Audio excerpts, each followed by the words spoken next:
Hello students, good morning to all. In this video we start from our page number 13 and topic is separation of power. That means अभी तक हम क्या पढ़ रहे थे? अभी तक हम इंडियन कॉन्स्टिट्यूशन के की फीचर्स पढ़ रहे थे चैप्टर 1 में सिविक्स के, राइट? तो की फीचर्स का हमारा थर्ड पॉइंट था, that is separation of power. According to Constitution, there are three organs of state. ठीक है, there are the legislature and the executive and the judiciary. Okay, हमारे कॉन्स्टिट्यूशन के अकॉर्डिंग हमारे कॉन्स्टिट्यूशन के हमारे स्टेट के तीन ऑर्गन्स होते हैं, that is legislature, executive and judiciary. The legislature refers to our elected representative. That means legislature कौन होता है? जो हमारा इलेक्टेड रिप्रेजेंटेटिव होता है.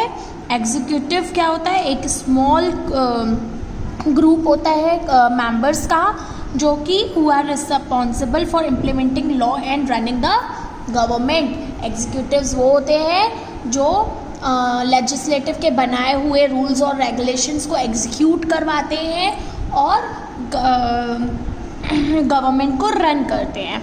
The judiciary of which you will read more in.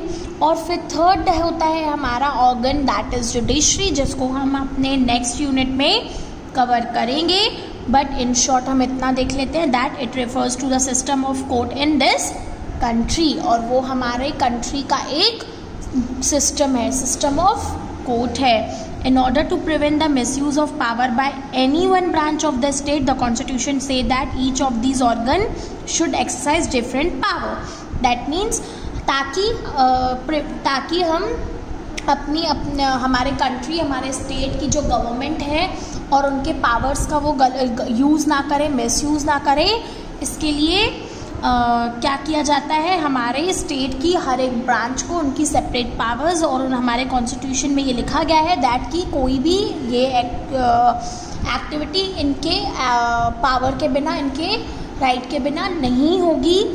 Through this each organ act as a check on the other organ of state. इसलिए क्या किया जाता है कि जो हमारे तीन ऑर्गन हैं स्टेट के, वो एक दूसरे की एक्टिविटीज़ पे ध्यान रखते हैं ताकि उनकी पावर्स का मिसयूज ना हो, और जिनसे वो क्या कर सकते हैं? Ensure the balance of power between all three, और जिससे वो अपनी अपनी पावर्स को करेक्टली यूज़ करेंगे और अपने अपनी काम पे फोकस करेंगे.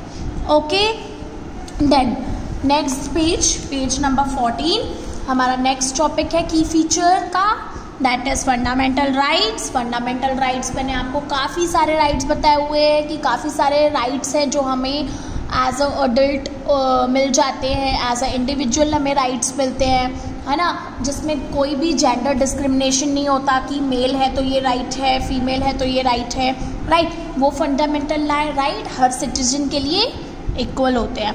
The section on the fundamental right has often referred as a conscience of the Indian Constitution. Colonial rule had created a certain suspicion of the state in the mind that nation have. They wanted to ensure that a set of written right would guard against the misuse of state power in independent India.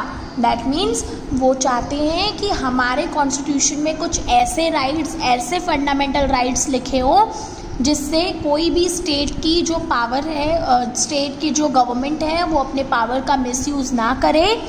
और वो ये भी चाहते हैं कि हमारे independent India में हर citizen के पास इंडिविजुअली अपने खुद पावर हो, खुद राइट हो. Fundamental right therefore protect citizen against the arbitrary and absolute exercise of power by the state. और अगर हम इंडिविजुअल के पास भी अपनी खुद की राइट होंगे, खुद की पावर होगी, तो हम हमारे स्टेट गवर्नमेंट की पावर के दबाव में आने से खुद को प्रोटेक्ट कर पाएंगे. It's a safe guard for us. Okay, more over the various minority communities also express the need for the constitution to include rights that would protect their growth. जहाँ तक कि हमारे अगर बात आती है हमारे इंडिविजुअल की, उसके साथ साथ हमारे, जैसे मैंने आपको प्रीवियसली बताया था कि हमें कॉन्स्टिट्यूशन की नीड क्यों होती है, सो दैट हमारे जो मेजॉरिटी ग्रुप क्लास है वो हमारे माइनॉरिटी पे अपना रोब ना जमा सके और उनको डिस्क्रिमिनेट नहीं कर पाए, उनको दबा नहीं पाए। उसी की तरह हमारे जो माइनॉरिटी कम्युनिटी वाले होते हैं वो भी अपना एक कॉन्स्टिट्यूशन चाहते हैं सो दैट कि उनके ग्रुप को दबाव में ना डाला जाए। The constitution therefore also guarantee the right of minority against the majority. मैंने आपको बता दिया दैट कि कॉन्स्टिट्यूशन क्या भी देता है, दैट माइनॉरिटी को भी राइट देता है सो दैट वो मेजॉरिटी के दबाव में ना आ जाए। Doctor Ambedkar has said about this line fundamental rights their object is twofold. ठीक है, और हमारे जो डॉक्टर अम्बेडकर जी हैं उन्होंने भी इन फंडामेंटल राइट्स के रिगार्डिंग में ये कहा था दैट इसकी जो ऑब्जेक्ट है वो है टू फोल्ड, दैट इज कि किसी के साथ भी डिस्क्रिमिनेशन ना हो। The first objective is that every citizen must be position to claim those rights.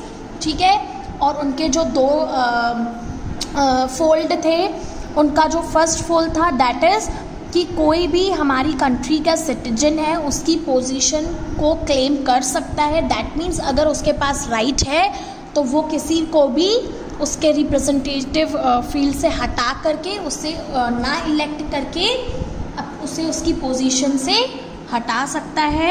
And secondly these rights must be binding upon every authority that has got the power to make laws. और second है कि हमारी जो rights है वो कैसी होनी चाहिए, वो ऐसी होनी चाहिए ताकि हम उसे अपनी अथॉरिटी के हिसाब से और उसके पावर्स को, लॉ को फॉलो कर सके। Okay students, then in addition to fundamental rights the constitution also has a section called directive principle of state policy।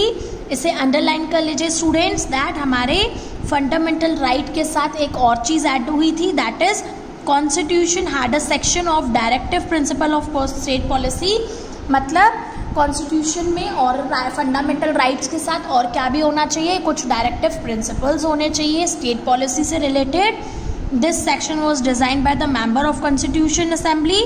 और ये किसके थ्रू लिखा जाएगा, ये हमारे जो कॉन्स्टिट्यूटेड असेंबली के मेंबर्स हैं जो कॉन्स्टिट्यूशन लिख रहे हैं वो फंडामेंटल राइट के साथ साथ कुछ डायरेक्टिव प्रिंसिपल्स को भी मेंशन करेंगे ताकि वो सोशल और इकोनॉमिक रिफॉर्मर को आगे बढ़ा सके and to serve a guide to the independent India state to institute law and policy that reduce the poverty of masses.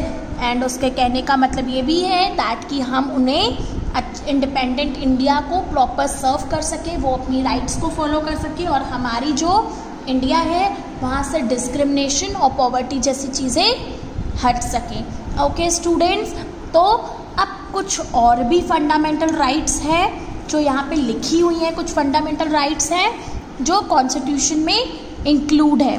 That is right to equality, very well known that मैंने हम लोगों को पढ़ा दिया कि सबके साथ इक्वल बिहेव हो जाए, उनके साथ उनके कास्ट, रिलीजियस और जेंडर देखकर ना डिस्क्रिमिनेशन किया जाए। राइट टू फ्रीडम, मतलब वो फ्री होके अपनी बात को आगे रख सकता है और अपने हिसाब से किसी को भी रिप्रेजेंटेटिव तो इलेक्ट कर सकता है, अपने डिसीजंस ले सकता है। राइट अगेंस्ट एक्सप्लॉयटेशन का मतलब है कि किसी भी लेबर क्लास को या माइनर क्लास को या मिडिल क्लास लोगों को हम एक्सप्लॉइट नहीं करेंगे, उनको हम लाइक जैसे हम उन्हें जॉब, जैसे हम कुछ घरों में देखा होगा लाइक कि छोटे जो मेड्स वगैरह होती है उनके साथ गंदा व्यवहार होता है, हमारे घर के जो सर्वेंट्स होते हैं उनके साथ गंदा व्यवहार होता है, तो ठीक है, देयर वर्क, ओके, तो हमें उनके साथ कोई भी डिस्क्रिमिनेशन नहीं करना। Right to freedom of religion, अगर कोई किसी भी रिलीजन को फॉलो करता है तो हमें उन्हें दबाव नहीं देना दैट कि ये पर्टिकुलर एरिया या ये पर्टिकुलर स्टेट इस रिलीजन को है तो आपको वही रिलीजन फॉलो करना है। आपको अपने, क्योंकि हमारा इंडिया बहुत सारे रिलीजन और बहुत सारे कम्युनिटीज से कनेक्टेड है तो वो अपने अकॉर्डिंग रिलीजन में रह सकते हैं। कल्चरल एजुकेशन राइट्स, हम उन्हें अपने एजुकेशन के राइट्स भी प्रोवाइड कर सके, है ना। उसके बाद right to constitutional remedies, that means इसमें इस पॉइंट को अच्छे से समझिएगा, वो बाकी के 5 तो आप बहुत वेल नोन होंगे। इसमें आपको ये बताया गया है कि हम इसमें सिटीजन्स को अलाउ करते हैं कि वो अपना कोड चेंज कर सके, और अगर वो उनके साथ कुछ भी गलत होता है तो वो कोर्ट तक जाके अपनी बात रख सके, और अगर स्टेट कोर्ट नहीं सुनता तो वो हाई कोर्ट तक भी जाके रखें अपने पॉइंट्स। ठीक है, तो ये हमारी 6 फंडामेंटल राइट्स हैं, that is equality, freedom, exploitation, freedom of religion, education right and constitutional remedies. That means कि ये हमारी बहुत इम्पॉर्टेंट फंडामेंटल राइट्स हैं जो कि हमारे कॉन्स्टिट्यूशन में इंक्लूडेड है। आखिरी लास्ट में आता है हमारा सेक्युलरिज्म। सेक्युलरिज्म का मतलब होता है नास्तिकवाद। नास्तिकवाद यू नो दैट, जैसे जो गॉड वगैरह पे ज़्यादा बिलीव नहीं करते ऐसे पीपल्स को नास्तिक कहते हैं। और आगे हम पढ़ेंगे a secular state is one in which the state does not officially promote any one religion as the state religion. We will read about this in the following chapter.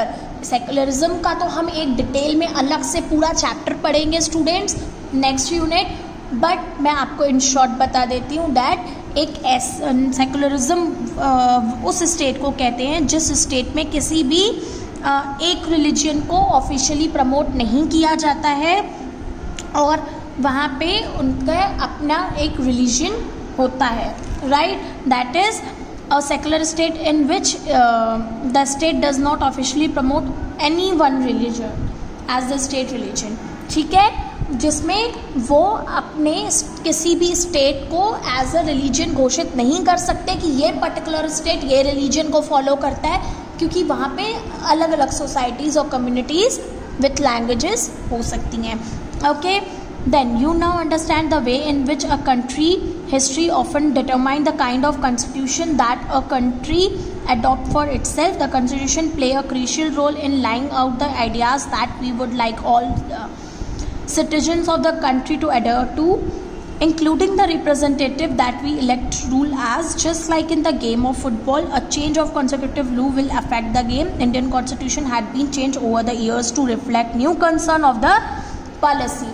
That means इस पूरे paragraph में student समझाया गया है कि ये सब study करके आपने क्या जाना, दैट हमें कॉन्स्टिट्यूशन की नीड क्यों बनती है, और कॉन्स्टिट्यूशन के होने से जो हमारे डिस्प्यूट्स हैं, जो भी हमारी प्रॉब्लम्स हैं, वो किस तरह से सॉल्व होती हैं, एंड कॉन्स्टिट्यूशन के होने से एक ही कंट्री में डिफरेंट टाइप ऑफ कम्युनिटीज़ कैसे रह सकते हैं, बिकॉज उसमें पर्टिकुलर राइट्स मैंशन है, इंक्लूडेड है जिस तरह से। और यही रीज़न था कि पहले हिस्ट्री का जो ब्रिटिश टाइम का कॉन्स्टिट्यूशन था, तो हमारे जो स्ट्रगल कर रहे थे, जो इंडिपेंडेंस इंडिया के लिए फ़ाइट कर रहे थे, स्ट्रगल कर रहे थे, वो चाहते थे कि हम इन्हें हमारे कॉन्स्टिट्यूशन को भी आफ्टर इंडिपेंडेंस चेंज कर सके। सो क्यों, जिस तरह से फुटबॉल गेम्स के रूल्स को अगर हम चेंज कर रहे होते हैं तो पूरा गेम ही चेंज हो जाता है, उसी तरह कुछ कॉन्स्टिट्यूशंस को चेंज करने से हमारी इंडिया इंडिपेंडेंस के बाद बेहतर और अच्छी हो सकती है, क्योंकि कॉन्स्टिट्यूशन है। Okay, often a major change in the constitution means a change in fundamental nature of the country. मतलब अगर हमारे कॉन्स्टिट्यूशन में चेंज आता है, मतलब हमारी कंट्री के नेचर में भी चेंज आएगा। We saw this in the case of Nepal and how it needs to adopt a new constitution after it has recently become a democratic society. और अगर आपको एग्जाम्पल चाहिए इसका तो आप नेपाल को ही देख सकते हैं, जिस तरह से हमने आपको नेपाल की पूरी स्टोरी बताई हिस्ट्री में चैप्टर के स्टार्टिंग में। तो अब आप आज की अगर सिचुएशन देखें तो नेपाल को आप क्या देखेंगे, नेपाल को आप एक नए कॉन्स्टिट्यूशन के साथ एक बेहतर सोसाइटी बनते हुए, एक डेमोक्रेटिक कंट्री बनते हुए आपने देखा है। The different feature of Indian constitution outlined above involve complemented ideas that are the often not easy to grasp. Don't worry too much about this for the moment. In the rest of the book as well, in your higher classes, you will more about these different features of the Indian Constitution and under more substantively what they mean. मतलब यहाँ पे आपको ये बताया गया है कि अभी आपने ऊपर कुछ हाईलाइटेड 4 से 5 की फीचर्स पढ़े हमारे कॉन्स्टिट्यूशन के, जो कि पूरे कंप्लीट नहीं है, बट हाँ अभी आपके नॉलेज के हिसाब से काफ़ी ज़्यादा है, लेकिन जैसे जैसे आप अपनी हायर स्टडीज़ में पहुंचते जाएंगे आपको और ज़्यादा कॉन्स्टिट्यूशन के की फीचर्स पता चलेंगे, और अलॉन्ग विद दैट आपको और भी ज़्यादा उनके बारे में जानने को मिलेगा, that actually what is constitution and उसका क्या इम्पोर्टेंस है।